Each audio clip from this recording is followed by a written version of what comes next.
Hey guys, my name is Ryan and welcome to Overwatch Central and welcome to another Master Guide. A series where we have a chat with a couple of players that are very good on specific heroes, we talk about how to play them, where they work, and they serve as more advanced guides. Today we're going over Tracer, a hero that's been popping up a lot more often recently, and no doubt she's going to be seen a lot more in the coming weeks or so. And to talk about Tracer today, I'm joined by Dibz. How's it going, dude? Hey, how's it going, Ryan? Doing good, how are yourself? Yeah, I'm not too bad. To begin with, we always ask where people sort of ended up for this season and Season 3 and Season 2, so if you could just go over what ranks you were your highest and stuff like that. Alright, so for Season 1, I actually ranked at 52, and my highest was around 69. So that was actually, I was pretty happy with that. And then for Season 2, my top was 3806, and that was actually the top 500. It was in the middle of the season, so top 500 was kind of low at that point. Yeah, it's gradually inflated over time. Yeah, so at 3806, I was actually surprised to get it because I wasn't really aiming for that. I was actually aiming for Grandmasters first, but all of a sudden I hit it. And then since then, I've been trying to get back to top 500, but haven't had that much luck this season. But then, yeah, last season was 3806 at my highest, and this season for Season 3, my highest is 4152. So I hit Grandmaster this season. So pretty much straight away, I want to go into this question because we've had a couple of changes. We've had more exciting heroes like Genji and Tracer come out. Season 4 is just on the horizon. Good opportunity for people to start playing. Why should people play Tracer for Season 4? Personally, I feel that Tracer is really good in against almost all compositions, to be honest. It really just depends on how well you play yourself as Tracer and how you can coordinate with your team. It doesn't really matter exactly what the enemy team is playing because of the way that Tracer works. You can use your abilities to literally counter everything else that the enemy does, such as, like, let's say everybody thinks that McRae is a counter to Tracer, and that is true, definitely. But if you can actually read the McRae and when it's coming through, or the flashes, you can honestly become a counter to him when it's down. So it's based on a situation, and I feel that Tracer can literally be played almost all the time. And yeah, I think she's going to be having a good place in Season 4, in my opinion. Yeah, so you play predominantly Tracer, that's why you're here, but you're not the kind of player, because we have a couple of them on that are just like Mercy only sort of thing. You're not just a Tracer only person as well. No, it's worth highlighting, I suppose. But what is it about Tracer then that it makes it your main, I suppose? What can you do on Tracer that you can't on Genji or Soldier or stuff like that? For me, the reason why I feel that I like playing Tracer a lot and what I can do with her is that I can annoy the enemy team a lot more effectively than I can with other heroes. Like when I play Genji, I find my escapability not to be on par with Tracer because of the fact that he does have limited escapability. He only has a Swift Strike and he has double jumps and climbing walls, but the fact that I'm so used to Tracer where it's kind of like second nature when it comes to her. Like I can get in, I can get out whenever I feel the need to. And I did play 25 levels of her when I first got Overwatch. I literally played her. I played her for 25 straight levels, and at that point I felt that it was like part of me to play Tracer. And the fact that you can get in and out and survive is probably what I feel like I can do with her better than anybody else. Yeah, we're going to go over sort of generic tips now for all of her abilities, but I do want to start with the blinks, especially. Then you were talking about timing and staying alive. It is a timing thing. It's like a tempo. It's like a music beat almost, trying to get used to Tracer's timings on her abilities and stuff like that. What I tend to find as somebody that's trying to pick up Tracer a little bit more is you kind of forget that. You kind of end up in a situation where you've not got any blinks left. You've maybe used them too quickly and stuff like that. With general sort of blinking and moving around a positioning, what kind of advice would you give to somebody that wants to play more Tracer? So for those who are starting off with Tracer, there is definitely this sort of beat that you have to get used to when playing her. One really big tip that I have for those who are starting off is try not to use many blinks at once. So for me, whenever I'm in an engagement with somebody else, I typically use one blink at a time. I try not to double blink. Only in specific situations I use double blink, and that is when I'm trying to get in really quickly to throw an ultimate, and also when I'm trying to get out. Usually if I'm like going against somebody one-on-one, I use one blink, and then during that blink I'm reloading and repositioning, and then after I dish out my next damage of bullets, then I blink again. This allows you to kind of get into that rhythm of blinking between your reloading times. And that's the kind of beat that you're talking about when it comes to Tracer. And this also allows you to conserve it a lot more easily. And you don't end up having 3 or using 3 blinks right off in the beginning of the battle and then not having anywhere to go after that. You usually would have to end up using a recall, and that kind of puts you at a bad spot when you have no cooldowns. You always want to go into a battle when you have cooldowns at your disposal. So usually what I like to do is before I am going into an initial battle, I make sure that all my cooldowns are on, that I have ways to escape, ways to get in. And you never want to be going into a battle where you don't have any blinks or any recalls at your disposal. Okay, so you'd much rather wait for a couple of seconds to make sure that you have all blinks up and then go in, as opposed to just rushing someone. Exactly, because you only have 150 life. You only have so little amount of error that you can have. And you want to make sure you have enough wiggle room to kind of get out of there if you need to. Okay, that's a good sort of point that you brought up about the little health that you have. How can you not die as Tracer? Because that's certainly something that I've noticed a lot of. So this all comes down to positioning, which is super important to Tracer, I feel that. Of course, number one, I feel, is aiming. That is the number one thing, because if you can't kill anybody with your aiming, then you honestly don't have to kill anybody with your Tracer, as long as you're being annoying. But if you are killing people with your aiming, then that is definitely a plus. So I feel that aiming and positioning are the top 2 things that we need, or that are very important when it comes to Tracer. But in terms of surviving, positioning is very, very important. This comes down to the knowledge of the map and also the team awareness that you have with your team and also the enemy team. I do a lot of reviews and analysis of people playing Tracer, and a lot of the times they like to stick with the team in the front lines. As you all know, Tracer is not considered a frontliner, she's a flanker. And if you are pretty much in the front lines, there's going to be bullets flying everywhere, rockets. And you can only take so much until you die instantly. So normally what you want to do as Tracer is to find an angle where you're either shooting from the side of the enemy Reinhardt shield, or you're in the back line dealing damage to the healers. This takes out a lot of the chances that you get hit by a random grenade, a random rocket, and also allows you to do or be more effective in annoying the enemy team by taking out the healers, and also just the back line. Cool. You highlighted how important aiming is, and it's very difficult. She's the tracking queen, isn't she, Tracer? Being able to move while shooting a target, trying to headshot as much as possible.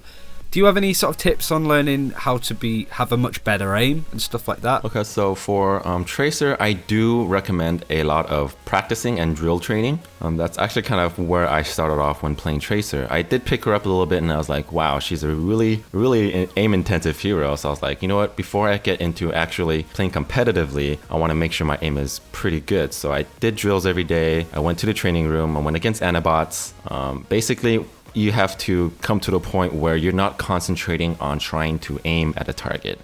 Usually when it comes to any other type of hero, just as Widowmaker or Soldier that has really high requirements for aiming, the more that you think about your aiming, the less effective you are usually.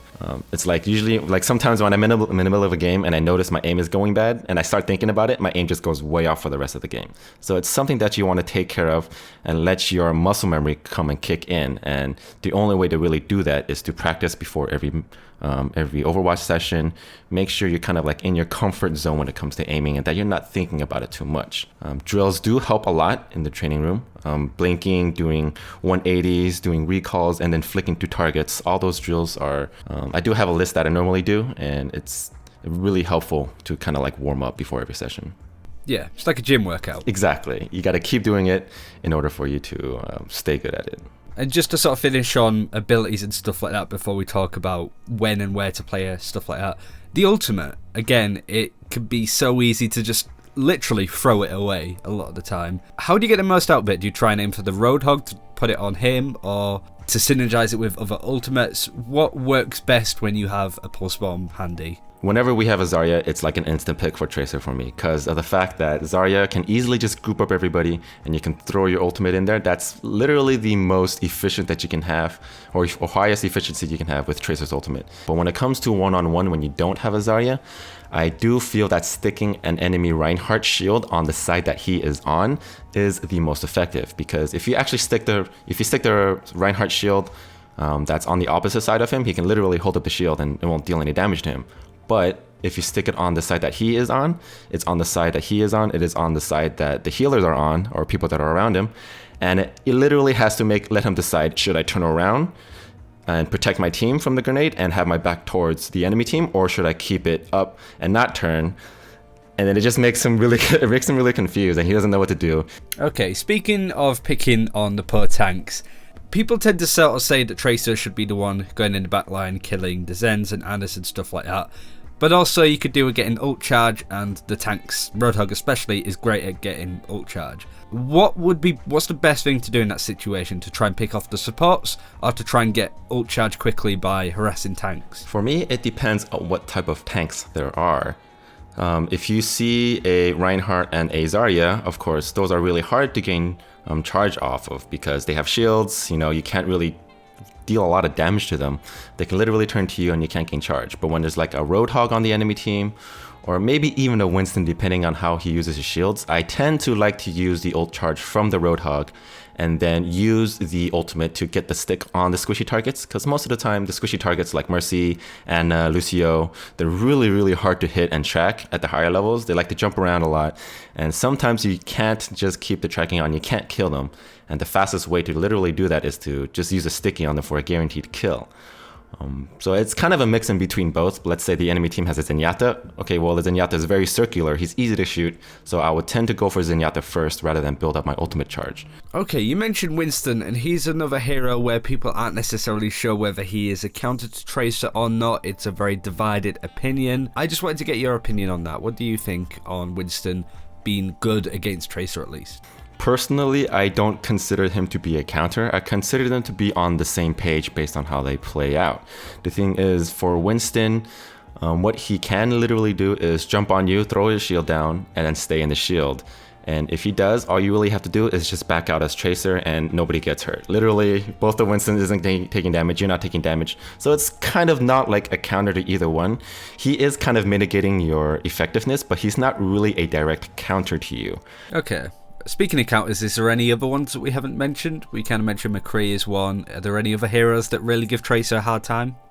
Personally, I don't really see that many counters to Tracer when I play her. That kind of just shows that, honestly, you can find a way around each and every counter, or quote-unquote counter to Tracer. As long as you can read the opponent, you can either preemptively dodge hooks, you can preemptively dodge flashes, you can avoid traps from Junkrat, you can find angles on Pharah. You can turn any situation into your favor as Tracer, but you just have to be able to figure out what that is and how it can help you, and put that to your own advantage, personally. Okay, cool. So you said before that you can pretty much play Tracer in whatever situation across maps and different sides and game modes and stuff like that.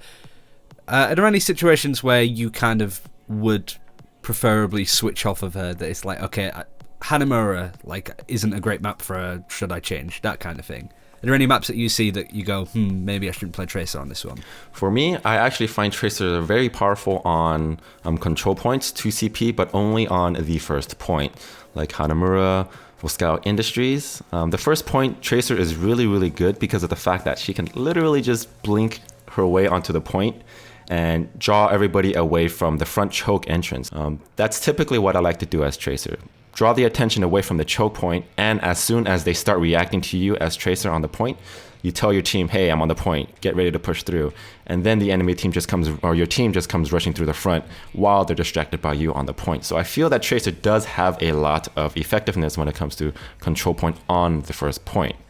However, on the second point, it's really difficult because people trickle in all the time, and unless you are super coordinated with a Zarya ult and you completely wipe your enemy team, it's going to be really tough for you to kind of get a really good engagement as Tracer. So are there any major problems with playing Tracer then? And are there any situations where you kind of go, okay, Tracer's limited here, I should change to something else? So in those situations, a lot of them do arise, and sometimes it's tough to kind of get into the zone with Tracer. Usually when you get into the zone, you can feel it. You can feel your kills come in. You can you can tell when the enemy team is crumbling before you, and that you're really annoying that. But when it comes to the point where you're diving in and they're all looking your way and they're ready for you. That's a team that really knows how to deal with Tracer, and it's really hard to break that type of team when they're constantly looking out for you and when they're having like I've had games where McRae his sole job on the enemy team was to look for me and kill me, and that's happened to me a few times, and it does work. If they actually pay attention to you and they're literally looking at you the whole time, you can't really do anything. And at that point, mostly I usually like to switch off, but it's like when it comes to Torbjorn turrets as well, if they place turrets at the right locations, you can't get in or deal damage. You know when you're not doing well on Tracer, and that feeling is something that you do have to embrace, and sometimes you do just have to switch off when it comes to that. You mentioned Torbjorn as well. Torbjorn Symmetra, do they cause a lot of problems with you? They're really difficult defenses to break sometimes. I do feel... What kind of tips would you give to dealing with them, especially? Because we're seeing them more and more, Symmetra and Torbjorn, at all sorts of levels. Yeah, Torbjorn Symmetra is becoming a very strong... a strong component of the enemy team on defense, especially because of the amount of shields and turrets, or shields and also armor that they get. But dealing with turrets for Symmetra isn't really a big problem, because you can literally just blink 3 times through and then just take out the Symmetra turrets for your team and then have them push through. But when it comes to Torbjorn turrets, the placement of the Torbjorn turret is really hard to deal with, especially if it's in the open room or in the open area. So let's say you're on Volskaya Industries, it's like literally like guarding the entire point, and you have to go ways and ways just to try to flank it. That's when it gets really, really annoying. And most of the time, what I like to do is try to find a corner where I can peek back and forth away from the Torbjorn turret while engaging it, and then take as least amount of damage. But if it's out in the open area and attacks you, that's also a big problem, where you sometimes might have to switch off of Tracer and maybe just go Soldier or even Pharah to get rid of the Torbjorn turrets. So usually when it comes to that, I can't deal with the turret, I switch off.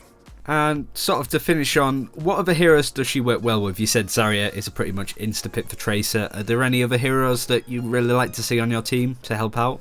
Because Dive's really popular right now as well, like dive compositions as well. I wondered if you had anything to say about that. For me, of course, I tend to play with a lot of Zaryas.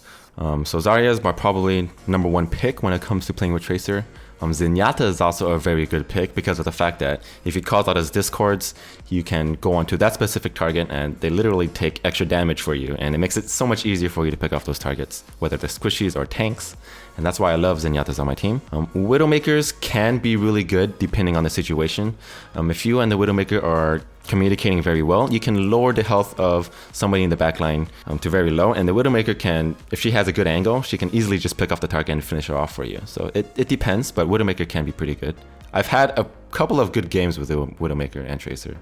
3 DPS is coming back in. I'm not sure how popular it is, but I've been seeing quite a bit of it in Grandmaster and also Masters at the moment. People going 3 DPS. Sombra and Tracer are really, really good at the moment.